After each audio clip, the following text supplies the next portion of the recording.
이부 장관님, 네. 이번 추경은 다 아시다시피 코로나로 인해서 생사의 갈림길에 있는 우리 소상공인과 자영업자를 위한 거 맞죠? 맞습니다. 네, 그리고 또 전제를 세운 게 이번에 코로나가 점차 완화될 거라는 가정하에 이 예산을 짠 거 맞죠? 뭐 그런 기대는 있었지만 그 예산 정부안을 만들 때 그 당시 상황으로 만들었습니다. 그 당시 상황이 좀 완화될 거라는 이제 뭐 게 대부분이었죠. 그랬습니다만, 그래서 우리가 네. 손실보상법도 7, 8, 9월로 한 것이고, 그는 우리가 뭐 서로 의원들과 또 정부가 같이 함께 나눈 이야기이기도 합니다. 자, 그런데 이번 이 추경이 소상공인 자영업자를 위한 것이라고 하는데 방향이 완전히 엉뚱한 데로 갔습니다. 이번 33조 추경 예산 중에 12조 4천억, 3분의 1이 엉뚱하게도 모든 국민들한테 소득 하위 80%한테 그냥 주겠다는 겁니다. 뭐를 위해서 주느냐? 소비 진작을 위해서 쓰겠다는 겁니다. 그래서 이번에 정말로 그 배가 산으로 가는 격이다라는 생각이 들고요. 또 이 예산을 짤 때는 이게 좀 코로나가 완화될 것이라고 예상했는데 지금 수천 명이 발생되면서 엄청나게 악화가 됐기 때문에 저는 이번 그 추경 예산은 다시 한번 정부와 논의해서 전폭적으로 대수정을 할 필요가 있다. 수정의 방향은 첫 번째는 소상공인 자영업자를 다시 한번 진정성 있게 두텁게 지원하는 것으로 가야 된다고 생각을 합니다. 그리고 온 국민들, 예를 들면 대기업, 공무원들, 그리고 코로나로 돈 번 사람들, 우리 같은 사람들은 지원금 절대 받아서는 안 된다고 생각을 합니다. 그래서 이 두 가지 방향으로 다시 수정할 필요가 있다는 말씀 먼저 드리고요. 첫 번째 말씀을 드리겠습니다. 자, 추경안 33조 중에 12조 4천억이 소비 진작 예산입니다. 3분의 1입니다. 그런데 지금 소비를 할 수가 있습니까? 백화점, 마트, 식당가 확진자 속출하고 있습니다. 여름 휴가도 취소해야 될 판이고 결혼도 연기해야 될 판입니다. 지금 방역 당국은 모이지도 말아라. 그리고 움직이지도 말아라. 나가지도 말아라 하고 있습니다. 그런데 소비 진작으로 이렇게 정부는 돈 나가서 써라 그러고 지금 이렇게 이쪽 그 소비 진작 예산을 12조 4천억이나 배정을 해놨는데요. 이거는 반드시 삭감을 해야 될 것 같습니다. 장관님 어떻게 생각하십니까? 예, 뭐 그 예산은 제가 뭐 집행의 주무가 아니어서 제가 뭐 뭐라고 말씀드리긴 좀 곤란합니다. 적어도 중기부 장관은 저소득층과 소상공인들과 자영업자를 위해서 두텁게 지원해달라고 계속 주장을 해주십시오. 저희가 힘을 보태겠습니다. 네, 그렇게 하고 있습니다. 네, 자, 두 번째는 이번에 그 소상공인 관련 예산인데요. 4조 1,752억입니다. 전체 예산의 고작 12%밖에 안 됩니다. 아까 배가 산으로 갔다고 그랬는데 이번 추경 예산이 누구를 위한 건데 주인공이 빠졌습니다. 갑자기 조연들만 있어요.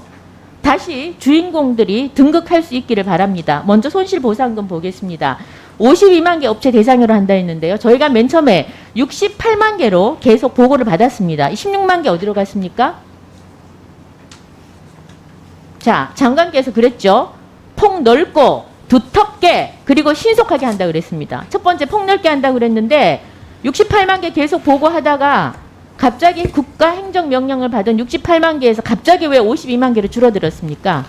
16만 개는 어디로 갔습니까? 이게 향후의 거고요. 그 네? 당시에 이 추산을 할 때 전국이 2단계였습니다. 2단계에서 집합금지가 하나도 없는 상태였습니다. 그래서 그 상태가 그대로 유지된다고 하는 전제하에서 추산을 했기 때문에 그 이전과는 이제 규모의 차이가 좀 있습니다. 그 직전에 저희가 지금 계속 보고 받기를 국회에서 의회에서 68만 개로 그 1차 신속 지급 DB에서 68만 개라고 받았습니다. 근데 지금 네, 갑자기 그거는 52만 개 겁니다. 줄어들었는데 그 16만 개 구체적인 걸 소상히 좀 밝혀서 알려주십시오. 그다음 네. 두 번째 두텁게입니다. 두텁게인데 지금 보십시오. 손실보상금 6천억 계상이 돼 있습니다. 52만 개에 6천억입니다. 3개월로 나눠봤습니다. 한 달에 한 개 업체당 3개월에 115만 원, 1개월에 38만 원, 하루에 10,000원입니다. 손실보상금 그만큼 논의를 하고 여야가 싸우고 그 다음에 기립표결하고 일방 처리하고 한 결과가 고작 하루에 10,000원입니다. 하루에 10,000원 받으려고 또 얼마를 기다려야 되느냐? 그 절차를 보면 올 11월이나 12월에야 가능합니다. 그래서 손실보상법 소급 적용 3개월 한다 그랬는데 그 결과는 지금 6천원밖에 계상을 하지 않았기 때문에 고작 하루에 10,000원입니다. 그리고 행정 낭비는 또 얼마나 심합니까? 부대 비용을 지금 130억 정도, 230억 정도 쓰던데요. 이거 저기 조사 평가 손해 사정인 해가지고 평가해서 줄 건 뭐 있습니까? 고작 한 달에 38만 원밖에 안 되는데 3개월치 115만 원이면 그냥 이거 손실 보상하시지 말고 기존 피해 지원에 넉넉하게 얹어가지고 더블로 해서 얹어가지고 그냥 한꺼번에 주십시오. 그러니까 저는 이렇게 주나마나한 거 티도 안 나는 금액 가지고 손실 보상했다는 이 문의만 만들겠다는 이 정부의 태도라고 봅니다. 그래서 지금 저희가 지난번에 법안 심사할 때도 계속 주장을 했지만 제대로 소급 적용하지 않을 바에는 이렇게 3개월 하루에 10,000원 정도 되는 이거 준다고 신용하지 말라는 겁니다. 그래서 줄라면은 좀 제대로 줄 수 있도록 좀 해주셨으면 좋겠고요.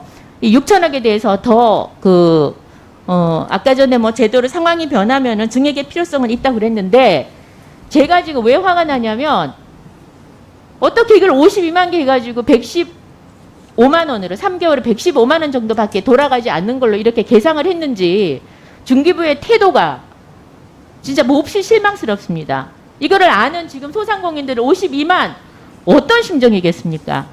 제가 설명을 좀 드릴까요? 그거는 의원님 말씀 제가 충분히 이해가 되는데요.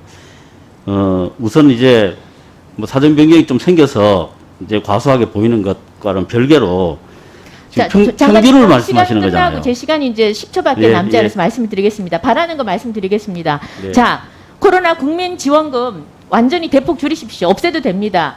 그 저소득층만 주십시오. 그리고 나머지 돈은 모두 소상공인과 자영업자에게 집 그것이 우리가 바라는 것이고 지금 이번 추경에 본 목적이고 소상공인과 자영업자들이 다시 살아날 수 있는 유일한 방법. 네, 뭐 국민 재난 지원금에 대한 뭐 의원님 의견은 제가 뭐 정부 내부 회의에서 충분히 전달하겠습니다.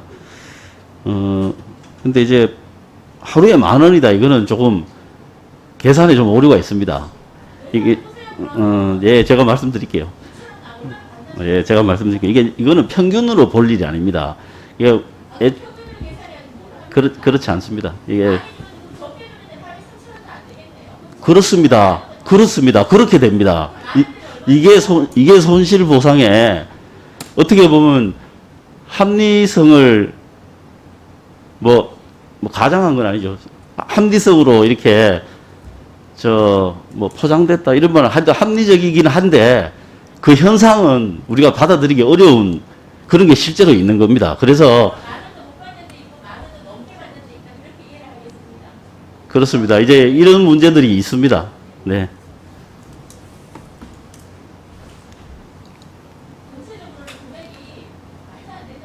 예, 그렇습니다. 예, 그래서 이번에 마치 남들이 보면 이번에 이거 손실 보상 3개월 소급 적용한다 여기에 굉장히 사람들이 관심을 찍고 있는데 그 금액이 너무나 초라하지 않습니까? 아, 그렇습니다. 만약에 추산이 적다 하더라도 손실보상 금액이 더 크게 사정이 되면 그게 맞춰서 당연히 나가는 것이고요. 그 다음에 지금 이 추산액 자체도 지금 전국 2단계를 했다가 수도권 4단계 또 비수도권 2단계로 이렇게 바뀌었기 때문에 당연히 거기에 맞춰서 추산액을 늘려야 되고 또, 그 예산 소위할 때 저희들이 그때까지 최대한 하여튼 추산을 해서 의견을 드리는 걸로 하겠습니다. 네. 네, 김정재입니다. 저는 뭐 질의라기보다는 장관님께 좀 당부를 드리고 싶은데요. 장관님께서 아마 의원 시절에도 그랬고 누구보다도 소상공인이나 자영업자나 약자들을 위해서 굉장히 진정성 있게 일한다고 저는 뭐 믿어 의심치 않습니다. 근데 아마 감사합니다. 장관 자리로 가니까 다른 부처들과 이 이견 조정도 힘들고 상당히 힘드실 거라고 봅니다. 그런 기본적으로 저희가 그런 따뜻한 마음이 있다고 믿고 저희도 아까 많이 지적한 것들을 좀 잘 좀 해결해 주십사 하는 말씀을 드리고요. 네, 그렇게 하겠습니다. 그다음에 아까 우리 그 존경하는 유호정 의원님께서 말씀하신 저 폐업하는 중소기업들이 있습니다. 소상공인들이 있습니다. 그런데 아까 자료가 없다고 그러셨는데 혹시 장관님께서 소진공에서 진행한 상가업소 개폐업 현황 조사를 혹시 받아보신 적 있으세요? 예, 그거는 아마 샘플링으로 하는 걸로 알고 있습니다. 예, 샘플링으로 합니다. 샘플링으로 하는데 이게 2019년에 한 13만 개를 조사를 했어요. 13만 6천 개를 조사를 했는데 그 중에 33% 정도가 폐업을 했습니다. 근데 2020년에 6월부터 한 12월까지 작년 6월부터 12월까지 그러니까 코로나 발생 이후죠. 조사를 했더니 51만 5천 개 정도 조사를 했습니다. 그 중에 80%가 폐업을 했습니다. 약 41만 3,500개. 이게 소진공에서 그 조사한 결과입니다. 그러니까 적어도 러프한 데이터를 갖고 있다는 거죠. 그래서 이런 데이터를 가지고 다들 어떻게 정확하게 지원해줘라라고 말하기는 상당히 힘들지만 적어도 소진공에서 조사한 데이터는 있으니까 아까 저도 유호정 의원님하고 의견을 똑같이 하는데 이분들이 버티다 못해가지고 문을 닫은 거거든요. 심지어는 당연히 이번에 저 소상공인 피해 지원금을 받아야 될 대상입니다. 실제로는. 근데 이분들은 돈 줄 때까지 못 버틴 거죠. 그러니까 새로운 병을 치료하는 약이 나오기 전까지 못 버티다가 돌아가신 분들인 거죠. 그래서 저는 지금 소상공인들도 뭐 아시겠지만 이 돈 100만 원에서 900만 원 받으려고 이거 받으려고 폐업도 못 합니다. 끝까지 버텨야 됩니다. 왜냐하면 폐업하는 순간에 피해 지원금을 못 받기 때문에 손실보상금도 못 받기 때문에 아무튼 이분들은 손해를 보든 뭘 하든 그거 얼마가 떨어질지 모르지만 이제 물론 이 기준들이 좀 나와서 자기가 비교 형량을 하겠죠. 그래서 지금 폐업도 못할 판이고 뭐 폐업에 주는 돈은 50만 원 정도 장려금하고 400만 원 폐업 지원금이 전부인데 이분들한테 혹시라도 좀 파악이 가능한지 한번 이거는 정책적으로 또 제도적으로 꼭 한번 검토를 해주시기 바랍니다. 네, 살펴보도록 하겠습니다. 네, 감사합니다.